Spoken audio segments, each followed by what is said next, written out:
Happy December from all of us here at Moral Side of the News. I'm John Blim with the WHAS Crusade for Children. As always, I'm joined by a distinguished panel here on our program. Father Joe Graffis, Archdiocese of Louisville. Rabbi Emerita Gaylia Rooks, the Temple. Reverend Sally McClain, Christian Church, Disciples of Christ.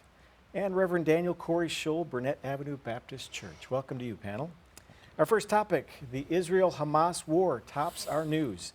Hostage releases, hostage swaps, a ceasefire, and a visit by Elon Musk, all in this past week, amid a backdrop of death and destruction. So, turning to our panel, I want to hear, where does your hope meter stand right now? Well, the national anthem of Israel is Hatikva, which means the hope.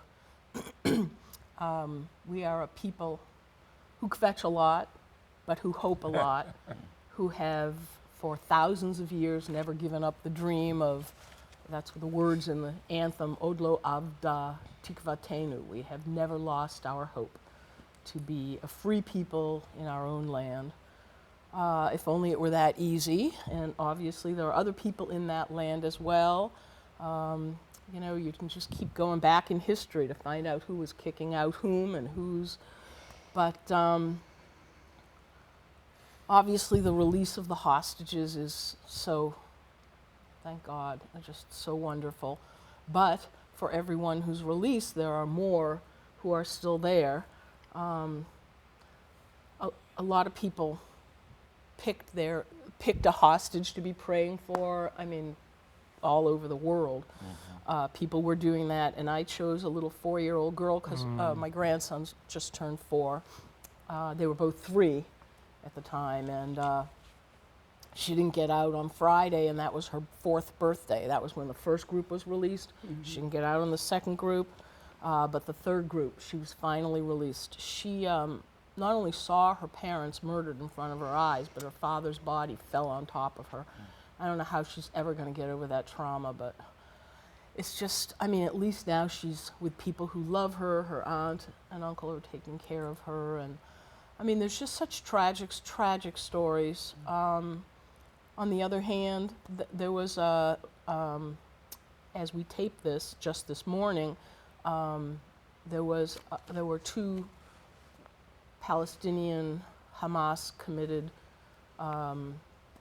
brothers who opened fire in Jerusalem at a bus stop, and 3 people have died already, and many more injured, and they were doing it in the name of the Al-Qassam Brigade, which is the military arm of Hamas. And they had both, at different times, the 2 brothers, been imprisoned and released. And, you know, that's the deep-seated fear of every Israeli and, you know, just so many of us all around the world, that people being released, Palestinians being released from the prisons. And they say that the mastermind, the architect of the whole October 7th massacre was exchanged in a prisoner swap once before. And so, you know, we're very poignantly aware of the dangers of doing this, not to mention the 3-for-1 ratio. I could go on and on. Right. But I do have great hope. I really hope and pray that this is going to be a major turning point in what's been going on in Israel and Palestine. I have zero desire to go back to the status quo the way it was under Netanyahu's government, which I think even before October 7th, so many Israelis were against. I mean, there were hundreds and hundreds of thousands, over 300,000 people protesting in the streets every Saturday night against that government. And that was before October 7th. So at this point, I think that under a new government, we could maybe finally move forward on a 2-step solution, a 2-state solution, where it's going to take more than 2 steps, isn't it? But, you know, where, I mean, there are a lot of Palestinians and a lot of Israelis who want to live peaceably together, coexist side by side, help each other out, be good neighbors. And that's what I'm hoping for. I think the biggest hope has been the fact that we did get some ceasefire. to be able to exchange hostages, and it's lasted a little longer than originally, and may even, I heard on the way down today, that may be extended another day, but it's day to day and all that kind of stuff, and that gives us some hope, but it's like you said, only half the hostages has been released, and there's problems with who gets released and all that kind of stuff, and there's still the problem of the two-state solution that I'm not sure how that's ever going to be resolved. It's very, very complicated and very, very sad. So it's hard to have hope, but little glimmers of hope we've got to stick with. Sometimes I wonder if hatred isn't contagious, more like a disease, and it's and in a packed country, in a packed area, it just has a tendency to grow. I mean, it's harder to love someone, it's easier to hate. And so how do you reconcile that with the population, with what's going on, and also the element of projection to put that on so you don't have to deal with everything in your life. You can just project it onto something else. And so I wonder how much, to me, so much of it seems to be a space issue, actual physical space where people can get away from one another to meditate or to just walk in the woods or whatever it is. When you live in concrete cities, is that truly what you want to consider development? And how much does the mind need and the body need and the spirit need in order to have some space and some rest?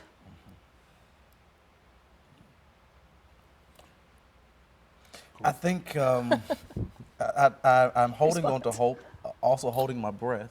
Amen. I really pray that a two-state solution can be developed and will be followed through on, but I wonder what the will is for that and how widespread that will is for a two-state solution. I think that both Israelis and Palestinians, their humanity must be regarded, and that we must, as a global community, encourage there to be developed some way that they can coexist in that space that they're all entitled to, that they all see as their home. And I hope that the global community will, instead of, I guess, this taking of sides, will see the wider implications of this terrible division and this violence that has ruined so many lives and really makes our globe much more unsafe. All right, an excellent start to our program. You're watching and listening to Moral Side of the News. Thank you for spending time with us on this first weekend of December. We have a second topic. It's closer to home. People can track and report shootings in Louisville now with the help of a newly launched gun violence dashboard. It's on Metro Louisville's website. It's updated daily and includes data from as far back as 2010. So panel, turning to you, do you think this new tool is and will be useful? I hope. I certainly hope. Anything that can help us deal with the gun violence question, I'm in favor of. How much it's going to be used, I don't know. I still need to learn more about it. You know, who would use it and for what purpose? I mean, obviously I can see the police and I can see businesses and political leaders. Whether the average citizen is going to look at it, I mean, I think people who are in harm's way in so many parts of our cities certainly will be looking at that, and that's probably good. So it's an interesting tool, and it's one step closer, but we've got a lot more to do to overcome this violence.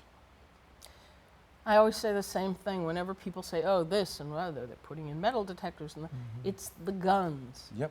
It's the guns. And I don't really quite understand what this tracking device is. I mean, if it helps, like everyone else Statistically said. based, so you can see Right. specific neighborhoods and Right. things? So if you have to go to a specific neighborhood and you see that between the hours of X and Y on these days is the high, you know, that's fine. I have nothing against that. I like to think of it as, because I don't really understand it, but I like to think of it as possibly a memorial to everyone who has died, so that every single person who needlessly died of gun violence because our city and our state and our country isn't willing to see through the lobbyists, the gun lobby that is pouring so much money into preventing sensible gun laws, not taking people's guns away, sensible gun laws, that it's a memorial to each one of those. I was watching on television about one of the Congress people that's talking about a clip that only holds 10 bullets. And then you can't fasten another clip onto it, so then all of a sudden you can just put in a new clip. And anything that limits the number of bullets going out of a gun into somebody, I think is a big, it's a step. It's not a whole lot, but it would at least help some, I think. And so maybe he can get that passed and through, but I somehow doubt it. Yeah, I mean, I think that really gets to the heart of the issue in my mind, because we have so many politicians, especially at the state and federal levels, who, instead of progressing measures to take guns off of the streets, to incentivize people to return their weapons that they find, we have every barrier to sort of prevent the reduction of guns from being on our streets.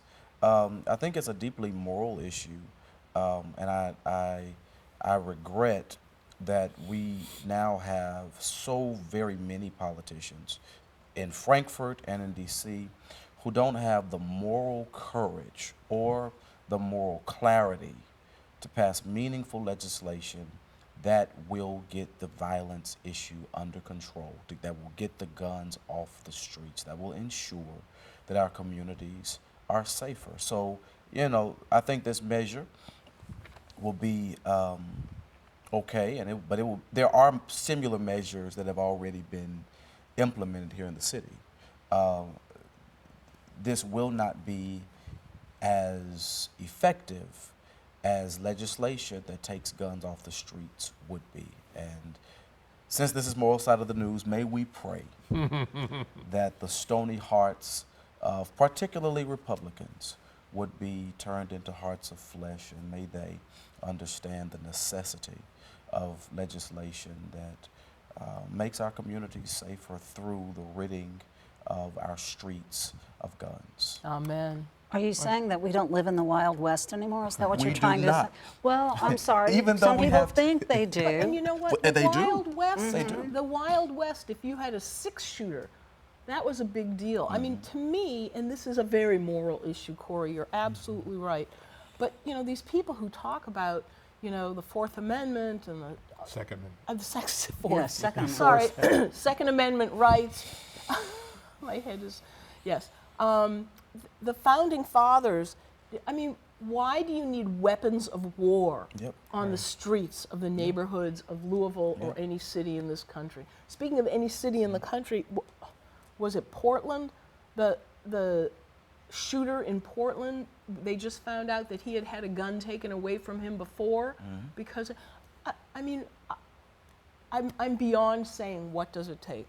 You can get a gun, a child can get a gun easier than a child can get a pack of cigarettes in the city of Louisville. I believe that. One of the interesting articles I saw or heard recently was about, you know, the old Thompson submachine guns and shotguns that were big in the 20s and Depression Prohibition era. and Prohibition era. They were all banned after that particular era, and it was like, well, I just had forgotten that history, and they said there was no problem with that. What's the difference between a Thompson submachine gun and AK-47s and all of those? The It's just difference like- is the way that politics has been monetized. Right. I mean, political decisions are controlled by the NRA and other entities that, you know, really flood politics with money so that politicians will make decisions that is not in the best interest of the populace. And to me, that's dangerous and it's sad. And it's our immoral. politicians, it's immoral. You are exactly right. And, you know, it's sad that politicians are no longer doing politics for the public good. It is for the enrichment of themselves and the causes. Not that all they align with. politicians. Not But all. gun Too many. owners are going to say it's a matter of self-defense. I You don't want need to be. an automatic I'm rifle saying what to- they're saying. Okay. That's what they're They saying. don't need for Oh, self-defense. and perhaps Well- they don't, but I think it even, the law even states something about the person actually has to enter your home. They just can't threaten from the outside. I'm not sure what the law says about that, but I mean, you know, a lot of people see that as self-defense if they're where they live. But And I think also this country suffers from revisionist history as it relates to documents like the Constitution. And we read 2023 into the Constitution rather than reading what was the reality, what were the weapons that they were Muzzle loaders. describing. Yes, Muzzle loaders. in the Constitution, in the Second Muskets. Amendment. And because we operate with such a revisionist history, we think it is a right of every citizen to have. Or these that type it's of a weapons. freedom that, Yeah. you know, I ought to be able to be free to do Yes. whatever I want to do. Well, in a free country, all of our limitations, you're not free to drive your car in the wrong lane, and Right. or you're not free to run red lights, Or although drive it happens drunk. all the time. Yep. All those kind of things. Freedom is a gift, but it has to have responsibility. Right. And somehow there are those who are extreme in their attitude of freedom means I ought to be able to do whatever I want to do it, whenever I want to do it. And you can't do that in a family. You can't do that in a business. You can't do that in anything. We've got to have regulations. speaking of that, we went over into Canada, and they ask us in the cars. We went through the border. Do you own guns? And yes, we do. Well, do you have them on you? No, we don't. You know, they searched our car and even our luggage. And we have friends who are also going to do the same trip, going over to Niagara Falls. And he said, well, I'm taking my gun. Oh. And my husband said, well, you go right ahead, because if you do, you're going to be in jail for a week. So he considered that his right. He was, you know, licensed to carry, and that's what he thought he could do.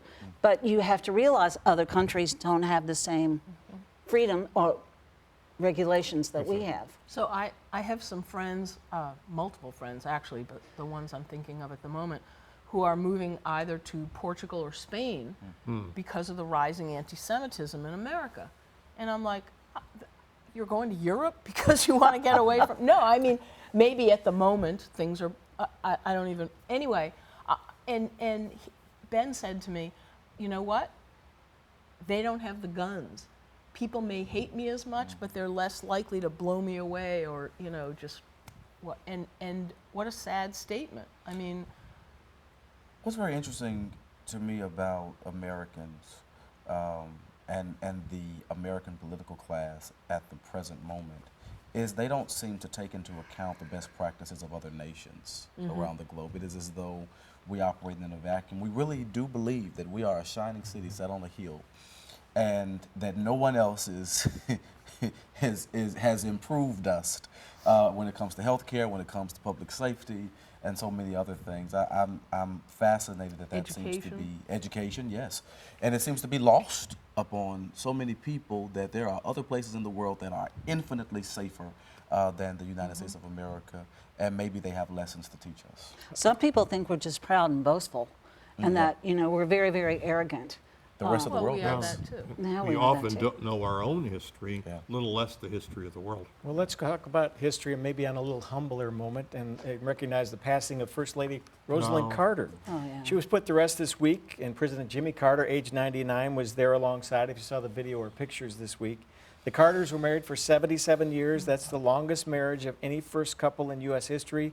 And I'm going to turn to our panel. And panel dignitaries flocked to pay tribute to her life of humanitarian service, which is quite a legacy that she and Jimmy both shared. they had a quality of humility that it's not really shared today, I don't think, very often. And so I'm glad that people went out to give, to honor them and to honor what they have done and the work that they have done, especially since he was a former president. Yeah, I think both he and Rosalind were people of class. Obviously, they lived in very difficult times as president in the 70s when lots of things were beyond their control, not unlike today when there's so many things beyond the president's control in both a country as well as the world. And we sometimes think presidents can do anything, or at least some think they can do anything. But I think that idea of class, and especially after leaving the White House, Jimmy's been so famous for Habitat for Humanity and all that he's done with that, and she with mental health, showing that, you know, I'm giving service. Their faith was very much a part of how they acted and lived. But, you know, I thought it was very interesting that she personally wanted Melania Trump to come as another first lady and made that invitation. At my funeral, I want you to come. And there they And sat that- side by side by side. Right. What a class act. Yes. For her and hopefully for all of us. So that, I mean, I think there are good examples of the best that's in America that we sometimes, and yet very humble peanut farmers from Plains, Georgia. And but the Carter Institute has been an amazing institute for peace, and probably no former president has done more in his former presidency than Jimmy Carter and Rosalind Carter have done, and that's a pretty amazing gift. I really appreciate that it wasn't just as her role as First Lady, and what a great First Lady and what a gracious Southern lady she was, no question. But not just seeing her as President Carter's wife. Right. She wasn't just an extension of Jimmy Carter. She was her own person. She was absolutely her own person, and her own good works and righteous deeds really shine in a way that made the world a better place. I mean, her commitment to mental health is something that you know, I think really turned the way our country views those kinds of illnesses rather than stigmas, or had moved along that. I didn't always agree with Jimmy Carter, and when I had the opportunity to meet him at here in Louisville, they were both here in Louisville for a Habitat for Humanity dinner, and afterwards, I was with my daughter, and she said to me, "Why did you spend more time talking to Mrs. Carter than President Carter?" I hadn't noticed that, but yeah, he's 99 and she was 96. I mean, really, we're talking about just years and years of service, and I'm so glad that he was able to be there for her funeral, because he's in hospice himself, right? Correct, for So- quite a while now. Right. So I mean, unless they could have both gone on the same day, that would have really been nice. Corrie, you were talking earlier. I think that people who are in Congress now are running. They're always running to get the seat. They don't have that concept of servanthood anymore, and I think that's what the Carters exhibited, was that element of servanthood. Who can we list now that has that same sort of directive in life? I think you're exactly correct. I think the Carters represented something that does not exist. I don't know. You know, today. I think Joe Biden has given his entire life to making this country a better place. Well, yes, but mean, it's in a really. different way. It's in it is the Different Carters. times. The Carters spoke to the higher virtues of humanity.